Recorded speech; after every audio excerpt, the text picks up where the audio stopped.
What is up, everybody, and welcome back to the Triple H podcast, Happy Hour Hoops, your one-stop shop for enjoying a cold beverage, listening to our ice-cold basketball takes. We got you covered on everything NBA all the time. We have a special episode of the podcast today. A special guest, Amari McPherson, joining us, a Cleveland Cavaliers fan, writer, everything in between. Amari, good to have you. How you doing today, man? I'm doing good. How are you guys doing? Great. Ready to talk some hoops, aren't we, Jake? Yes, sir. I need a soundboard. I really wanted a soundboard for this podcast. It's only up to me, but so just pretend that you heard a big ovation soundboard there, Amari. Yes. We were so thrilled. We've been talking about this for a while. It was already in my head anyway. Yeah, exactly. You knew it was exactly. You knew we're all on the same page here. So let's start with the big stories of the day before we get into our topics. First one, Zion showing improvement. Dunny put right in our notes here, allegedly, because can we really believe anything from the Zion Pelicans camp right now? He's slowly progressing to basketball activity. So I'll start with our guest, Amari. Amari, does that mean anything to you at all, really? Like, does this news mean anything to you, or is it just kind of a PR spin for Zion? It could definitely be a PR spin. And to me, it means nothing. Because unless we hear it from his mouth, unless we hear from the horse's mouth, is anybody really going to believe it? You know, it conveniently came out that he finally got in contact with CJ McCollum after CJ McCollum said that he hadn't talked to him. So it could definitely be a PR spin. So until we hear anything from him, whether it's a press conference, whether it's Twitter, whatever the case may be, I just take everything with a grain of salt for now. Yeah, I feel like we're almost at the point of this Zion injury is kind of where we were like months ago with Ben Simmons and his return, or when his stuff was going to get worked out. Obviously different situations, but semi-similar in the fact that, you know, everyone from Shams to Woj to team personnel is tweeting about, you know, how close he is to a return. But like, you know, like Amari said, we haven't actually heard or seen really much from Zion. So, you know, putting it in the news section, but kind of just glossing over it at this point until we actually see Zion making some basketball progress. We do have to note it. I mean, we do, because it's like the way that he left last year, being this looking like the unstoppable force he was for that little stretch. Like it's still there, and this team is like, the Pelicans are not bad. Like if they had Zion on this team, they'd be terrifying. In 2K, if you sim a season right now, the Pelicans are the 1 seed at every single time. I promise you. I started like mad 2K seasons recently. The Pelicans are always nasty. Zion is literally like, what he showed last year is why we're still putting this at the top of this show, because the talent and the potential to be the dominant force in this league is clearly there. And it's crazy that at the beginning of the year they said they were going to reevaluate in 2 weeks, and we all were like, nah, that's not what it's gonna be, and it has not turned out that way at all. So let's talk about somebody coming back from injury. That's very exciting. Kevin Durant back tomorrow. Brooklyn, Miami. Honestly, tomorrow night is like a crazy huge slate of games. Donnie, you got Ja coming to visit in Boston. We've got Miami and Milwaukee. We've got the Battle of Los Angeles, and we'll get into the Lakers in a second here. But Amari, what do you think about Kevin Durant coming back? How do you think he's going to look? Obviously, it's probably going to be a huge impact, this Kevin Durant coming back, but just seeing him with this kind of new look group, sans Ben Simmons. Yeah, I mean, that's your best player. So that's what they've been waiting for, especially after this Ben Simmons trade. Obviously, we're waiting for Ben Simmons to come back. But as the best player on that team, you know, they fell to the 8th seed. So now they're looking to crawl their way out of the play-in tournament, you know, section of the standings, which I believe they're only 4.5 games out of the 6th seed. Mm-hmm. So, I mean, once KD comes back, and obviously you've got Kyrie for at least the road games, you know what I mean? So even without Ben Simmons, I expect them to make some type of improvement. And then we'll just have to see what Ben Simmons does when he comes back, which, I mean, I have my own doubts and thoughts about that trade and how he'll look in the Nets uniform. But, you know, with KD coming back, that'll obviously be huge for Brooklyn, because, I mean, that's your best player. That's your number one option. So, I mean, you can only go up right now, technically. That's true. Yeah. And I would love to hear your thoughts more on Kevin Durant trade later on in this podcast when we get to the rest of the East. But Dunny, what were you going to chime in with there? No, I was just I feel like for me, I'm expecting the type of Kevin Durant that we saw in last year's playoffs, like almost angry, like kind of depleted roster still. Obviously, he's waiting for Ben to come back, but I feel like at this point in Kevin's career, he's just, he's in go mode, like especially now. Um, 8 seed, as Amari just mentioned, they have to climb. I don't think Brooklyn's a team that's going to want to be in the play-in tournament. Obviously, I don't think anyone would be worried if they're in that situation, but they're good enough where they shouldn't even be there. And I think that's what's going to be on Durant's mind. It's going to be go mode for him. He's going to play with Kyrie if he can, and if Kyrie's not there, I don't think that's really going to slow him down. And then same thing with Ben. I think, when he's there, he's there. And until then, this is going to be his team. And we're going to see some KD takeover like last year in the offs. Well, December 31st, the Nets were the 1 seed in the East. So you can see like just the impact and the drop off they've had is crazy. They were 5-17 without Durant. I mean, that's one of the worst teams in the league. So the impact cannot be understated on what he's going to do for this team. And we'll see if the roster's better fit around them or not. We'll get into that later. Before we get into the Cavs, obviously, before you talk about the Cavs, you got to talk about LeBron James. So last night and going into today, I saw some crazy LeBron James takes, like some crazy stuff. I'm sure we all saw it. So, Amari, is it warranted? Is this LeBron slander the way this Lakers team has looked? Last night was a bad loss. Lucas switching on to him to get buckets. It's not a good look. What do you think of this Lakers situation and just LeBron's role in it in general? I think if you take LeBron's role in how the team looks, then some of the slander is warranted. But some of the stuff that's come out within the past 2 days, I would think that is not really all that warranted. But I think it also speaks to how good he is. He's 37 years old, averaging 29 points a game.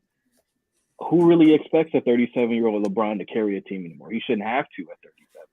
But yet here we are still talking about, well, can LeBron do it, or or he can't do it, So is some of the slander warranted? Yeah, some of it. But I think mostly no, because I mean he plays a team sport, but at the same time, as one of five, he's doing his part to try to get the Lakers these wins. And they're 7 games under 500 right now, and even last night, they were in it. They made a nice comeback after being down over 20 points, but ultimately they lost. And the thing with LeBron and his defense, with Lucas switching on to LeBron with defense, calling an ISO, he's calling them out and he's scoring. It worked and they won. But we all know for the past several years, LeBron really doesn't care about defense, especially not in a regular season game in early March. So it's kind of 6 in one hand, half a dozen in the other. Some of it warranted, some of it not. I mean, it just depends on which lens you look through it through. Yeah, I mean, I'm with you completely, because I passive aggressively tweeted out today just the stat line to LeBron. I was like, listen, I don't need to hear any of this. Like, the guy, like you said, he's doing his part. He's doing more than his part. Like, he still has one of the highest PERs in the NBA. He's averaging 28 points a game, which he was not close to the last couple of years of the Lakers. He was more around 25, 26. So he's doing his part scoring. But I think the point that you made is that he shouldn't have to be doing this at 37. That's the thing. It's supposed to be Anthony Davis who is really carrying this team. And I think that's the biggest thing my biggest thing about people are like the hot take culture and everything else that Twitter has started, especially when it comes to basketball talk, is when injuries are happening on a team, like no one wants to talk about them. They're just ready to jump in a row. Even if it's like an AD is a major injury, so that's a glaring weakness. But even just an important rotation player, important starter, if those guys are missing, you get so many takes that are just on the current state of that team rather than like, all right, but like the Bulls right now, like we'll get into them later with that Miami game that happened over the other weekend. They didn't have Lonzo or Caruso. Like, that's their defensive identity. Like, that is their identity. So, like, I think that we got to just give more thing to that. This is on AD. AD's play when he was healthy and the fact that he hasn't been able to be healthy. What do you think, Donnie? Yeah, I mean, I agree with a lot of what you guys are saying. I think it's you can't really take the slander of the Lakers on Twitter. Like, you can't take it all too seriously because, of course, some of it is just outrageous. And I don't think, any basketball fan with an actual brain, understands Bron's greatness. I think it's more just the fact of like the body language of the team this year for me. I think coming into this year, we kind of thought that it would be such a unified group just because, LeBron brought in Carmelo and, how close those two are. And then obviously Davis and LeBron have a real connection. We saw them win a championship together already. Russ, it seemed like, they were going to be a powerhouse with that big three. And you have Russell Westbrook still having bad nights like last night. And then just kind of coming out and saying that he needs to play better. Well, we're in March and you guys are in the play-in spot right now. Like you don't really have time to be saying that you have to play better. It kind of just needs to improve on its own. So yeah, I mean, do I think that all the criticism to LeBron is fair? No, but I think they're in a scary spot. If I was a Lakers fan, I would legitimately be worried right now because much like Kevin Durant and the Nets, we said they're in the play-in spot. I'm not worried if KD is in a play-in game. I think he's getting out of that easily. The way this Lakers team looks right now, I don't know if I can say the same thing about them. Obviously they only have to win one game if they find themselves in the play-in, but it doesn't even look like that's something they can accomplish right now. Yeah, I mean, I agree. And LeBron, it feels like sports karma with LeBron making fun of the play-in last year a little bit, and the fact that they have to rely on the play-in this year. That would be awful. But there's some juicy potential first-round matchups. The Lakers are in the 7 or 8 seed with Phoenix, Golden State, or Memphis that you could sign me up for. And all three of those teams, they don't want to see the Lakers. They don't want to see LeBron James and a potentially healthy Anthony Davis in the first round. That's not what I would think. All right, let's get into it. We're here.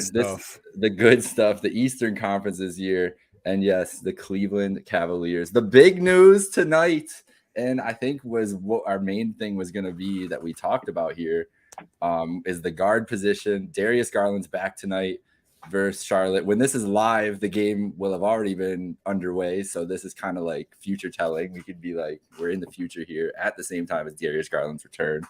Amari, I don't know about you. I understood why Darius played. He did all the All-Star weekend stuff, did All-Star Saturday night, played in the game, and then wasn't playing for the first couple of games back. I understood why it was necessary for him to do all the stuff on All-Star weekend. It was a great showcase for the franchise and the team, and obviously just for him, like a great moment to enjoy, but was a little frustrated that he hadn't been back yet. Now he's coming back. I think this is one of the things too, is that this is easily the most important stretch they have this season, especially with getting Garland back. Charlotte tonight, Philly on Friday night, next weekend, a back-to-back road series with the Bulls and the Heat. I mean, these are some big games coming up for the Cavs. So with Garland coming back, potentially LeVert for that stretch run, I guess just your overall feeling about the Cavs kind of and what we should expect from Garland coming back and just what we should expect from them coming up against this elite competition that they're going to have to be facing.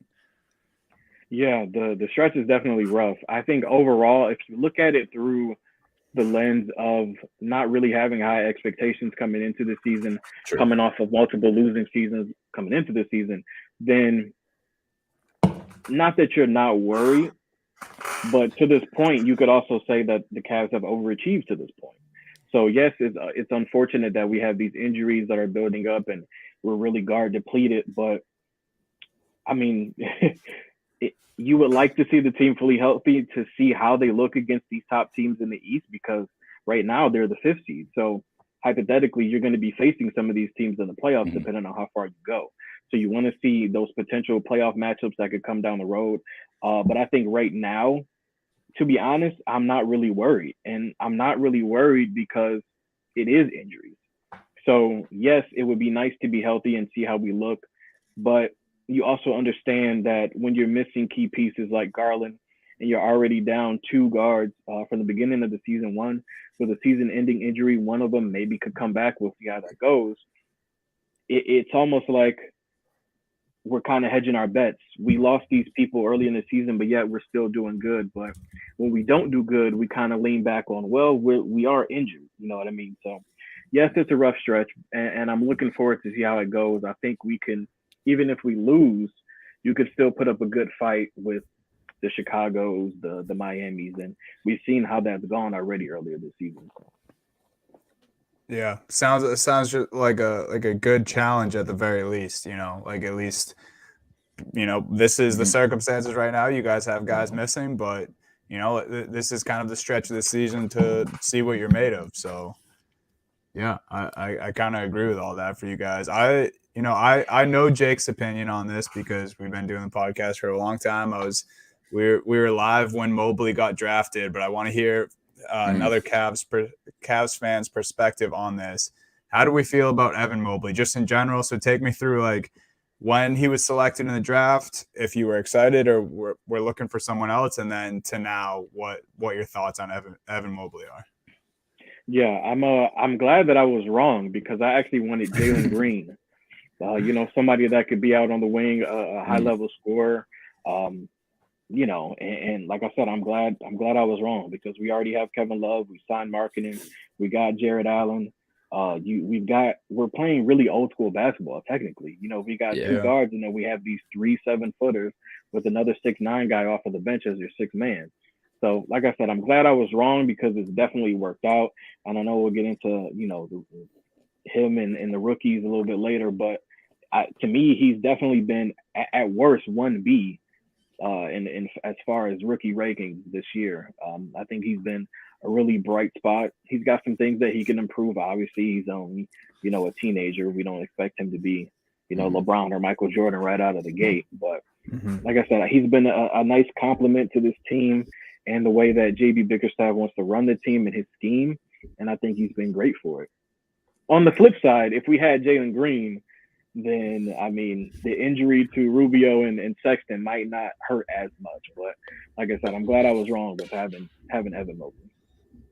Yeah, I feel like bringing in LeVert was big on like not getting a guy like Jalen Green too. You kind of were able to fill that void elsewhere. Absolutely. Yeah, but the biggest thing still remains about LeVert is that like I want to see him on the floor a lot, like that was my biggest worry about them trading for him in the first place is that like he has just not been consistently available for the last couple of years. Some of that not his own doing, obviously, like they saved his life in Indiana when he got traded there. Like that was literally a life-changing trade for him. But just still like that is what this team really, really needs. I was on that I didn't think they'd have the shot at Jalen Green. So I was very to Mobley. I kind of thought he was, but I was very open to that idea.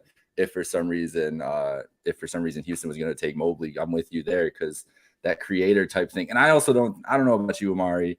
I had high expectations for Garland. I thought I had higher expectations for him than Sexton coming out, mostly just because of what I heard from like NBA peers. I think we've talked about that a couple of times on this podcast. Like Curry gave him a big cosign before the career and some other guys like that. But I didn't expect this from Garland. I didn't expect the type of playmaker, creator, like just the dynamic guy he is. I'd never expected that. Yeah, but if we're being honest, a lot of that you can attribute to the fact that Sexton has been out. So we talk about Sexton being near 25 points per game scorer last year, but it was mainly due to the fact that nobody else could really score that much. So even though we were losing, at least he was doing his job at scoring. And when we win, it was because of him and his scoring, while Darius Garland was the true point guard. Now with Sexton out, Darius Garland, now that we know that he has that in him, he can score, he can give you a double-double. He can score 25 and give you 12 assists if he needs to. And it's been great. But at the same time, because of these injuries, we're relying on it too much. And so as we've seen with him out of the game, the offense just comes to a complete stop. The ball rotation, the off-ball movement is terrible. And, the playmaking is obviously suffers when he's off of the floor. So, we can see how valuable he is when he's off of the floor. And it's great that we have that. But at the same time, we need someone else to kind of fill that void when he's not on the floor. Or at least when he is on the floor, at least he doesn't have to do it all the time, because every time he comes down, the ball is in his hands and he's either going to shoot a three, which he's good at doing, or throw a lob to Jared Allen. And when those two aren't there, then what? Yeah. And the thing about them too, and it's funny you mentioned it, I think a couple minutes ago, about JB really likes this team, like this is an old school team. This is like a 90s team, the way they're built when they added Mobley, everything. And without Garland and LeVert, the last 3 games after the All-Star break, it feels like I'm watching early 1990s basketball. Like the Cavs, like the strategy the last 2 games is basically, let's get to the last like 6 minutes and then we will just choke this team out and hope for the best. And it worked. Like they got wins. And that's the thing, is JB, he can do whatever he needs to do with the personnel and get the most out of them. But this team is built for rock fights. They're not built for shootouts like that. I think that, and I think seeing LeVert and Garland, we haven't really seen them together at all yet. So maybe they can be built for shootouts. Maybe, I mean, we know what LeVert can do, scoring the ball in spurts, at least at times. We know what Garland can do. Obviously, we just touched on that. And just having those two on the floor just makes we had a count the other night. It was Seti and Love who really came on hot in the second half. But those guys are both consistently all year have just been super streaky. I mean, Chetty's whole career is just like he could shoot 0 for 9 or be 9 for 9. Like it literally, there could be no in between with that guy. Or he'll do it in the same game. First half will go 0 for 9, and then the second half he'll be 8 for 9 with 20 points. It's the most maddening thing in the world. So it's like the depth is there. Like it just depends on the night, like if those guys are going to pull it through or not. So you touched on Sexton a little bit. Then let's look ahead to past the season, because that's the biggest thing coming for the Cavs in the offseason is the Sexton decision. What's your ideal Sexton scenario after the season for the Cavs? My ideal situation is to bring it back. I think you can still win with him as a starter. Obviously the scoring load won't be as much on him as it was in the past, and that's a great thing. It also depends on what we do with Caris LeVert. Are we going to extend him? If we do, is he going to come off the bench, or is he going to start over Isaac Okoro? We just don't know. A lot of people are a little bit weary because he signed with Clutch Sports, so now you think he's going to try to arm his way out, of Cleveland and try to garner a big contract somewhere else. Again, we don't know. It's been tough because of the small sample size that we have of Sexton this year. The numbers haven't been great. So yes, he scored 25 points a game last year, but this year he was really struggling before he got hurt. And so we just don't know what this team looks like when it's fully healthy. But for me, I think you can still win with Sexton as, you're starting 2 guard, and just leave the decision-making to Garland, let him shoot his threes. Maybe they don't need to both be 20-point, scorers. They can both be, 15 and 18 with, 8 assists or so. And as long as you have other guys that can score, which we have Jared Allen, who is one of the leaders in double-doubles. You have Kevin Love, who is the 4th highest bench scorer in the league right now. And like I said, we'll see with Caris LeVert, who before coming over to Cleveland was averaging 18 points per game. So obviously all of that will change depending on how the roster looks and how, the offense flows. But I think you have the pieces in-house already to have a playoff contending team next year. It just depends on how they use them. I'm with you on keeping Sexton. I've been that the whole way, just as anything, just to keep the asset. And if the worst thing comes to worst, they have LeVert next year. They'd have Sexton next. I don't think any team's offering, like, the worry about him signing with Clutch doesn't bother me as much, because I don't know what team is coming out and offering him the max this offseason or anything like that. Like, I just don't see that scenario happening. But you sign him, you keep him, and then next year you have LeVert or him. If it's not working out or somebody needs to get moved, at least you can get something back for him. I don't think that they should let that go for nothing. Yeah. What about you? Go ahead. No, I was just gonna ask the both of you guys, because obviously playoff team this year for the Cavaliers. A couple bumps in the road as of late with injuries. Already have a few guys, out for season. Sexton may be able to make a return. I gotta ask both the Cavs fans here. What's your guys' ceiling on this Cavs fan this season? Like how far do you think this team can go? Is Garland and Mobley enough to make a push? What are the thoughts like for the Cleveland fans? Yeah, I think the ceiling for the Cavs this year is second round.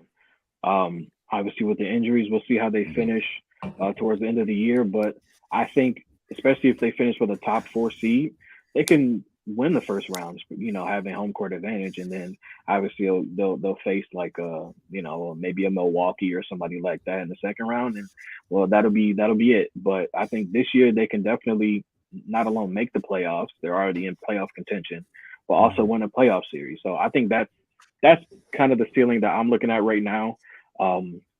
Obviously the injuries, we need to tighten up our defense. We were one of the top defensive teams and the top Eastern Conference defensive team for much of the season.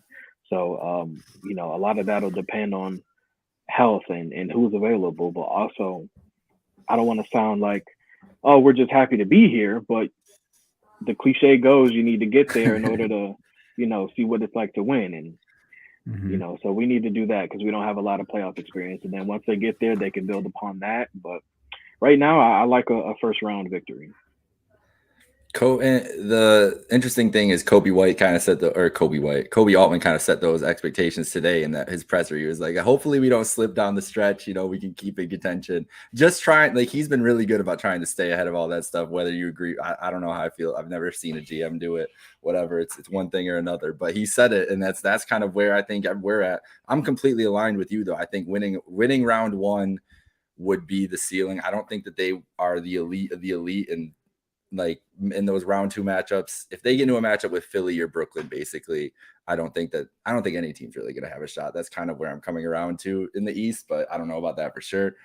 But just, I think matchup dependent, the first round, there are matchups that they can win. And the thing about this team too, is no matter what in any game, they're not going to go down without swinging. Like this team grinds to the end of every game, and that's what you need from in a playoff team, especially a team looking in their first playoff experience. We've seen those teams have success in the past, young teams that don't know any better, that go out and just play hard every night. Like they're gonna piss some people off in the playoffs with that kind of thing. I think my favorite matchup is Chicago, just because I don't like Chicago defensively at all, and I think I think really when I'm looking at it is teams that the Cavs could score on. Like that would be the best matchup possible, because if they play a defensive juggernaut, like your Boston Celtics, apparently the best defensive team in NBA history at this point, they could have some trouble with that. But that's what I'm looking at, is matchup dependent. Like honestly, I kind of like a Miami matchup on paper, but saying that, Miami still just terrifies me because they're just Miami. Like we can get into another level in the offs. Yeah, they're just different. Bam is kind of terrifying. I haven't watched Miami game in a little while, and I watched that full game against Chicago, and he really just controlled let's get into the rest of the East here. Let's go into it. Let's go. We'll start out with the top of this here with the Bucks and the Sixers. The Bucks are the defending champs. Amari, should we be doubting the Bucks at all? Like, is this still the Bucks conference and everybody else with Giannis and everything? Like, we've gone through this whole thing of doubting Giannis before, and he kind of proved it wrong last year. And it feels like we're kind of back around to where we were before the finals last year. Yeah, I am certainly not doubting the Bucks. I mean, they still have the pieces. I mean, who did they really lose last year? You know what I mean? And like you said, Giannis definitely proved us wrong, and they're still one of the top teams in the Eastern Conference. I say all that to say, I know we'll get into it, but Philadelphia, Miami, I mean, those guys are going to be tough, try to coming out of the East. But as far as Milwaukee goes, I'm not doubting them. If you were to ask me to pick them over the field, I'd have to think about it, to be honest. But to answer the question, no, I'm not doubting them. I don't think they're going to be a second round exit. I think they'll be right in the thick of things once, the finals come around. Okay. What about you, Dunny? Yeah, I mean, definitely not doubting them. I think, both ways. The last like 3-4 years or so, I think Milwaukee's regular season is not telling of what they do in the playoffs, because, before they had this championship roster, they were unbelievable in the regular season, with Coach Bud leading them and the 3-point shooting that they put on display. And that was kind of on the rise for Giannis before he really reached super star level. And then, last year and this year, they're not far away in the Eastern Conference, the number one. They're not even the number one seed right now. But that doesn't mean that we should, take this regular season and just think that they're going to be a first or second round exit in the playoffs, because, they're not crushing teams every night on the hardwood. So yeah, I think, we take this regular season. They've been dealing with injuries of their own, but kind of like what Amari said, they didn't lose really too many assets from the championship roster last year. They brought in a few shooters. Bobby Portis is playing out of his mind this year. So yeah, I mean, everyone, talking about the Sixers and the Nets on the rise, and even my Celtics and Miami, at the top of the East. Let's not forget about the defending champs, because come playoff time, Giannis is going to let us know, I think. Yeah, no, there's no the reason I'm still giving all this credence to the Bucks is because of Giannis. Like, it's the ultimate respect. The thing that worries me about this Milwaukee team, I'm looking at just the simple points per game stats in the East right now, and defensive points per game among the top 6 opponents' points per game, I should say. So defensively, Chicago and Milwaukee are both at 110 opponent points per game. Every other East contender is at least 4 points under that. Sixers 106 opponent points per game, Miami 104.7, Cleveland 102.7, and Boston 103.8. So there's been some sort of drop off among that defense this year, at least in the regular season. Now that's the thing, regular season. Like, this is a team that won the title last year. We've seen this happen with so many title teams where they kind of coast through the regular season. They're still off the high. They have the hangover at the beginning of the year, all that stuff. I think all that very much still in play for the Bucks, but just something to note. Defensively is where, if there's a slip defensively in their playoff play with the way the East is this year, it could be that could be their Achilles heel. But let's get into it. Amari, you said it earlier. You brought it up yourself. So now we did this last week, but I need to hear your official position on the Simmons Harden trade and how you think the fit is. So both for Brooklyn and we were going to talk about Harden and Embiid. So if you want to touch on that, and then we can jump off of that too. But I'd love to hear your thought about Simmons and the Nets too, because you brought it up earlier yourself. Yeah, I think if you look at it from a standpoint of like right now, this season, then I think the Sixers won the trade. But I think if you look at the future, I think the Nets won the trade. And I'll start with the Nets because they did get, a lot of people want to talk about draft picks and whether you should trade them, whether you shouldn't trade them. There's only 2 rounds in the NBA. I mean, Draymond Green was a 2nd round pick. You know what I mean? So you just don't know who you'll find. Kawhi Leonard was a number 15 pick. So it doesn't have to be a 1 or a 2. But, they got, defense in the paint with Drummond. They got a shooter in Seth Curry, who's actually shooting higher than his brother. And I believe last year he finished higher than his brother as well.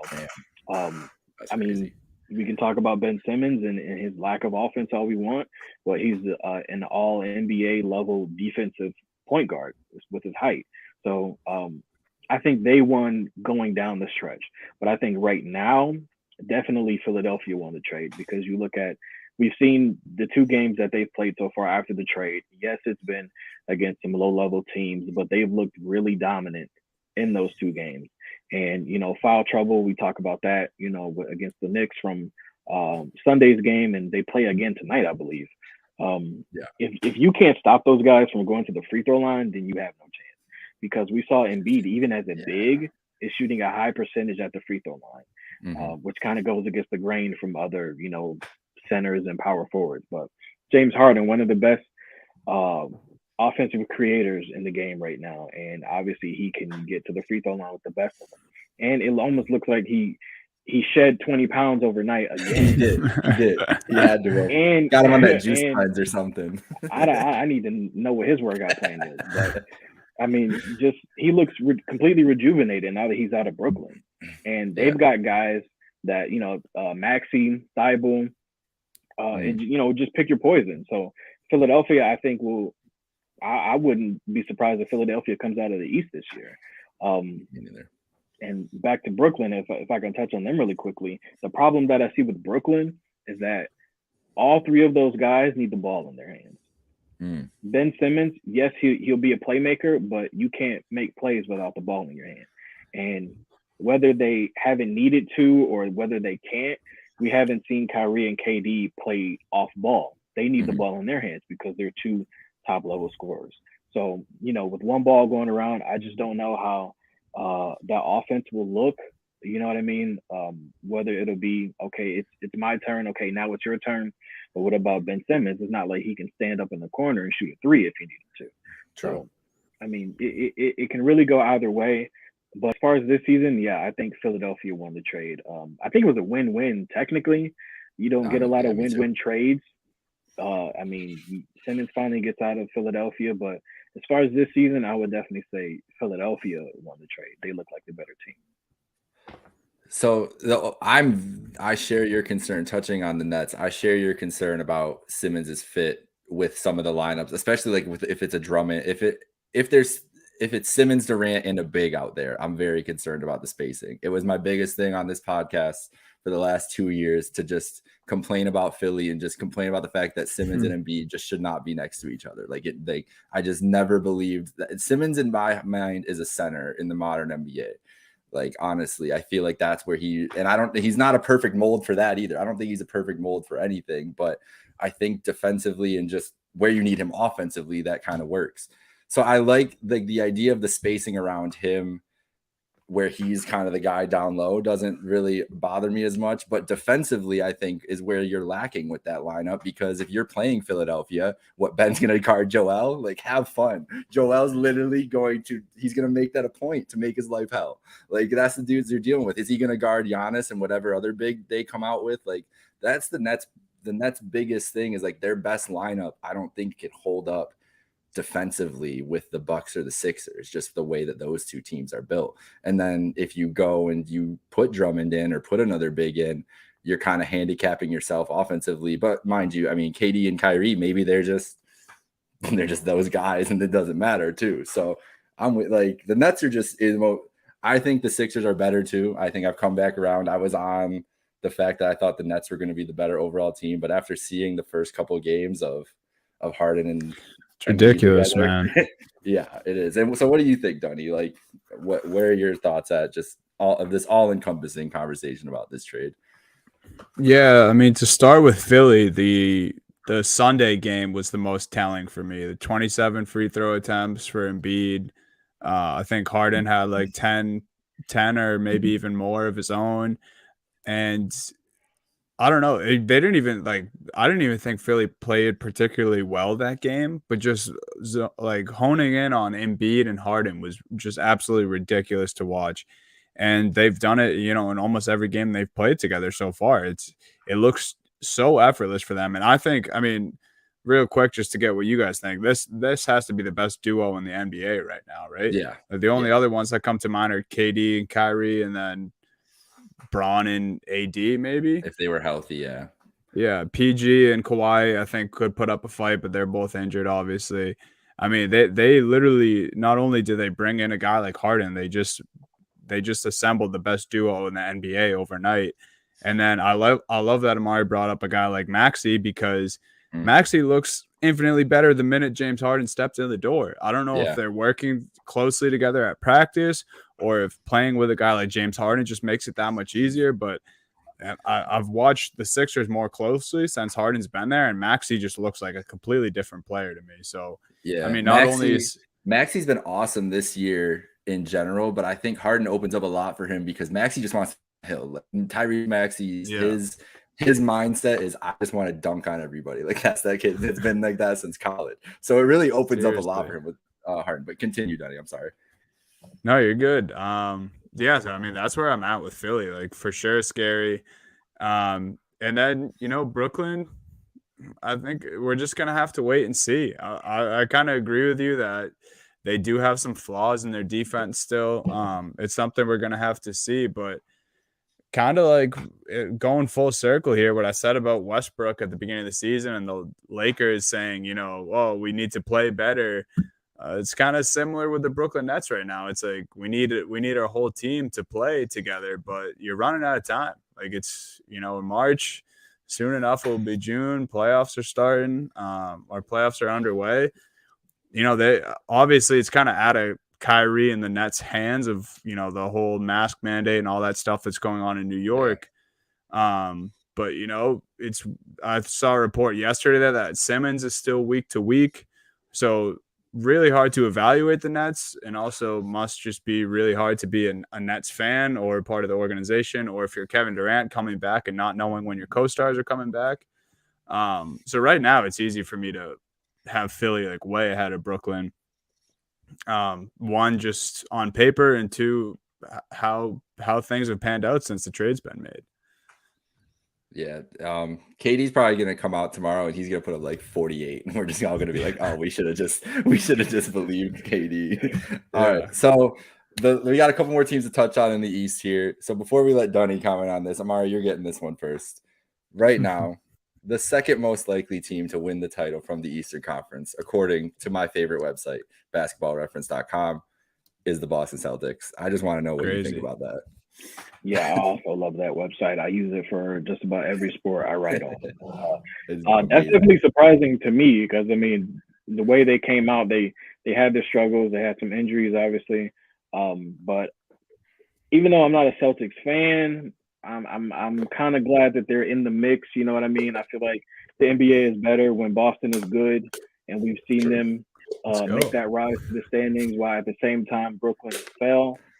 So I think it makes for a compelling storyline because I think a lot of people right now, including myself, aren't counting the Celtics out, and I don't think we should be. I think they'll be right there in the mix along with Philadelphia, along with we'll see what Brooklyn does. Second most likely to win the title, that, like I said, that surprises me. I won't challenge Basketball Reference because I do like to use them. I use them often. I don't want them to block my IP address. But it does surprise me. But at the same time, I don't hate it. I am glad to see that they're doing much better than they were during their first year with the new coach. So yeah, I'm happy. I'm happy. All right, that was more of a glowing. Yeah, might need to clip that. Donnie's just gonna save that one from Amari for himself. Don't expect it all the no.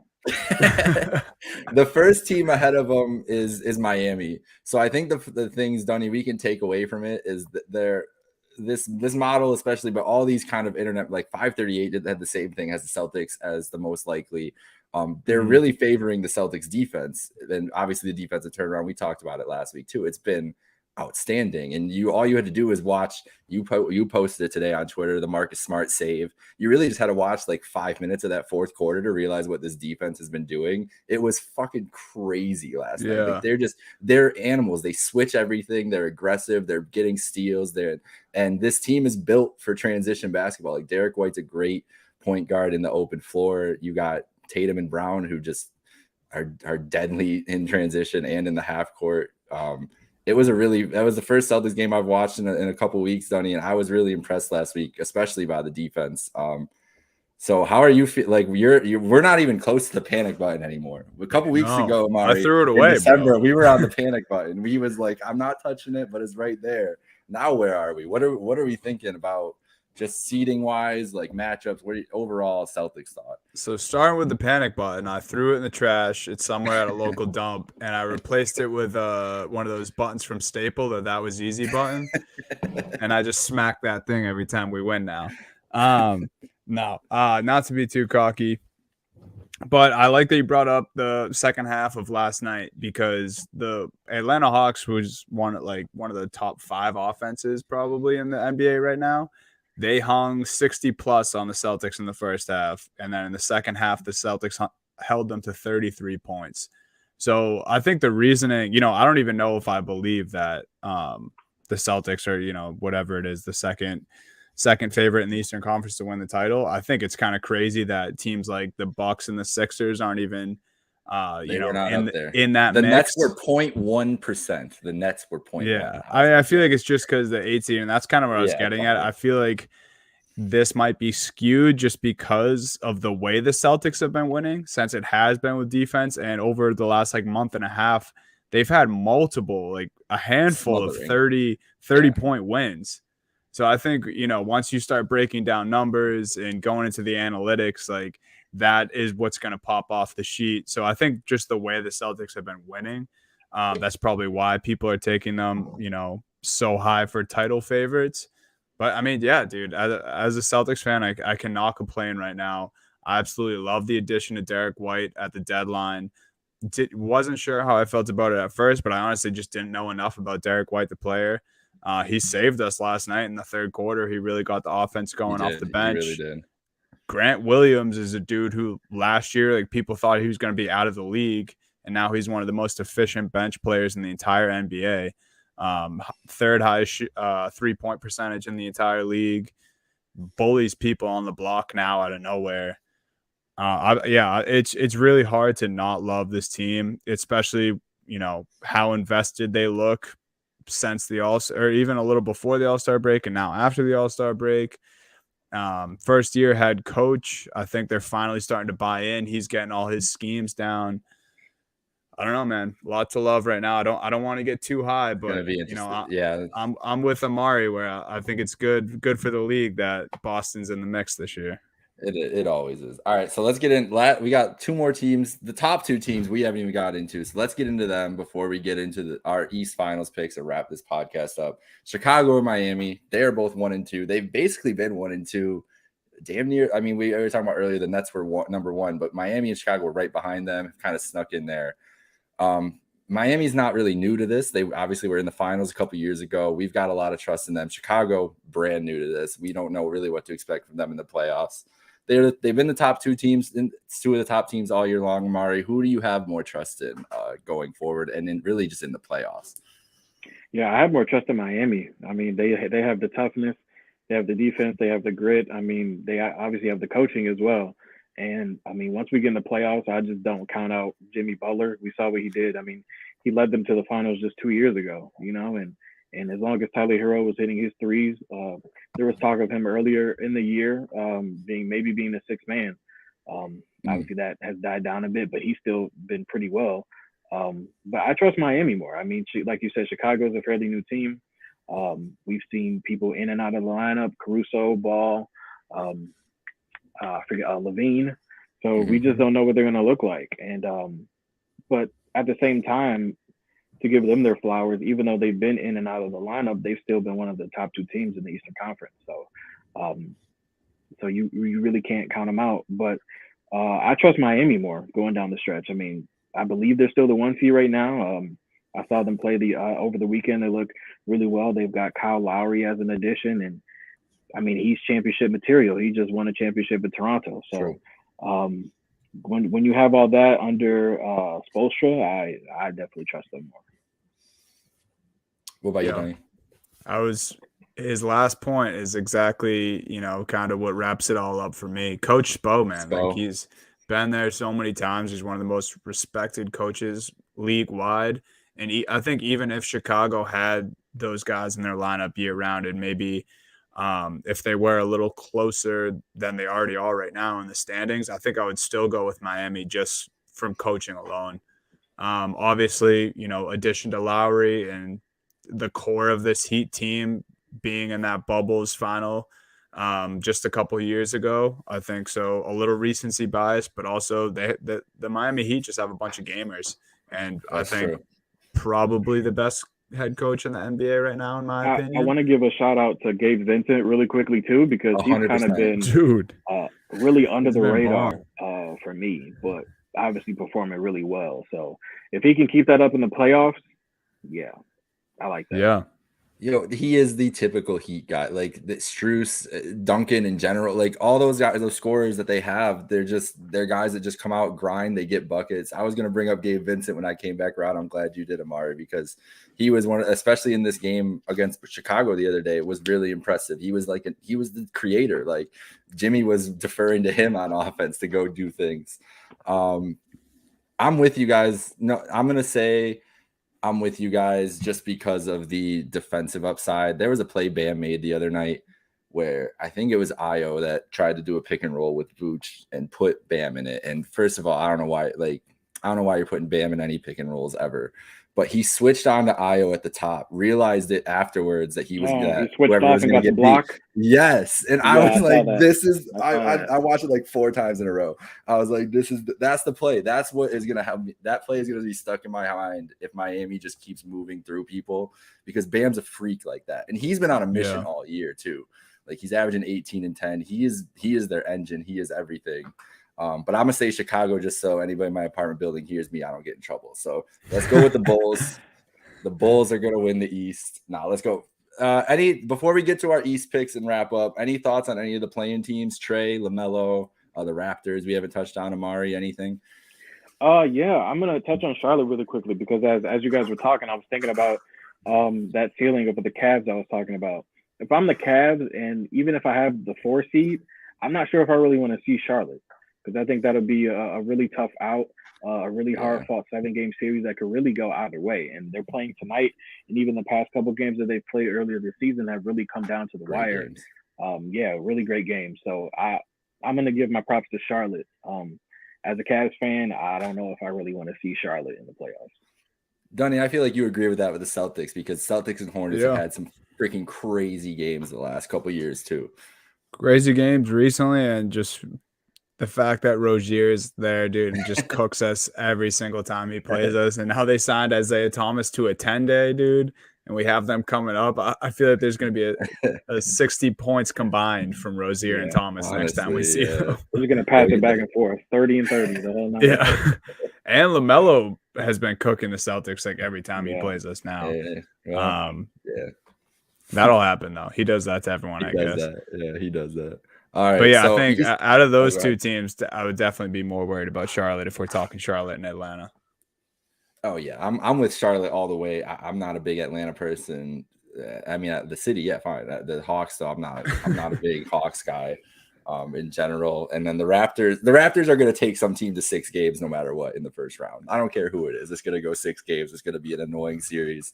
And we'll give them their props after that. Amari, as we wrap up, your Eastern Conference Finals matchup. We won't ask you NBA Finals. We usually do that. We'll leave you off of that for now. Next time your NBA Finals, though. East Finals, though. What do you think right now, today, March 2nd, at 7:20 Eastern Time? Right now, I'm gonna go Milwaukee and Philadelphia. Okay. Yeah. And do I pick a winner or? If you want to pick a winner, go for it. See, that's tough because I don't want to count out Milwaukee. They've got the experience, and Philadelphia, like we said, has only been 2 games, but they look so good right now. And it looks like Harden and Embiid both look rejuvenated, and Embiid was already having an MVP type season. But I just can't count Giannis out of the playoffs. In the playoffs, I mean, putting up 50 points in the finals clinching, game. So if I had to pick, I guess I would go Milwaukee, in 7. Okay. I can't argue with that. I mean, that's the Giannis effect. I think it comes down to a game 7 with Milwaukee and Philly. I would be leading towards, I'd probably bet a lot on Milwaukee, honestly. When it comes to James Harden in a game 7, I'm taking the other team. Dunny, who you got for the East Conference? I am going Miami and Milwaukee. Okay. Oh, man. These two would try to kill each other if that was the East. Yeah. Oh my god. I think they're actually playing tonight, right? They are. I think that's true. So hopefully we'll see, a little preview of the Eastern Conference Finals. I don't know. I think Giannis is going to will them to that spot, and I think Miami is really just operating and clicking on all cylinders. I think, Jimmy probably has a sour taste in his mouth from how the playoffs went last year. And I really wanted to put the Sixers in this game one way or another.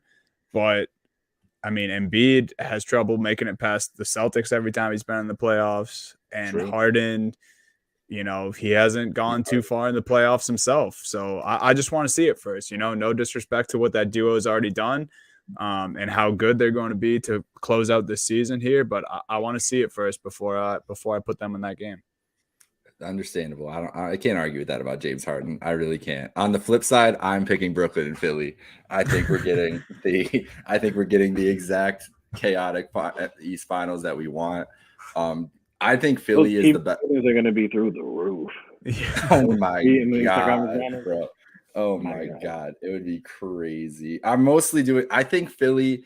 Amara, you mentioned it earlier with the starting lineup that they can put out now. Like with it's Harden. They could have a lineup of Harden, Maxey, Tybal, Tobias, and Joel. That's the best starting lineup, honestly, in the NBA, in my opinion. Sans maybe the Suns with a healthy Chris Paul in that lineup. That's just deadly everywhere. I think that they're going to be able to. I just think that they're almost matchup proof because the biggest matchup disadvantage in the Eastern Conference is going to be Joel Embiid against everybody else with how much Harden it seems to be opening up the floor for them. And I'm picking Brooklyn. I'm picking Brooklyn to win just because I trust Kevin Durant. I think that this man's on a mission. He lost by his big toe last year. Literally his big toe. So I think that I trust Kevin Durant. That's all it really comes down to. Like I don't have any other basketball take. Even basketball wise, I would never pick Brooklyn on paper over Philly, but that's just what it's going to come down to for me. All right, Amari, thank you for joining the show. We appreciate it. It was a great time as your first guest. Yes. Go and plug your shit, bro. I know you're out here grinding. So what are you up to? Where can the people find you? Yeah, I'm trying to get this writing career off the ground, but you can follow me on Twitter. I should have put it in my name. I didn't even think about it. It's my first name _ M. We're gonna put it on the we're gonna put it on the tweet too when we post this live, so you'll be good. Yeah, it's my first name _ M17. I mean, I cover pretty much all sports. I run my own blog. I write about whatever I want to, and I also co-host a podcast for the Cleveland Indians, but not for the Cleveland Indians. It's covering the Cleveland Indians, or I guess Cleveland Guardians now. Excuse me. But I mean, we're obviously on hiatus right now with the off season and the lockout. We'll probably have a new episode coming soon covering the lockout. But yeah, I mean, follow me on Twitter. I talk about a lot of stuff. I talk about any and every sport, even soccer and MMA if you like that kind of stuff. So yeah, so I would love to come back on if you guys need another guest. Hit me up anytime. Welcome anytime, man. Bro. It was a blast. Yeah. All right, guys, you heard him. Go follow Mari and and keep up with the NBA. We'll see you next time. Yes, sir. Make sure to follow us at Happy Hour Hoops 1. Subscribe wherever you get your podcast. I'm not telling you the places anymore. We've been through this last week. Y'all know where you listen to podcasts. Just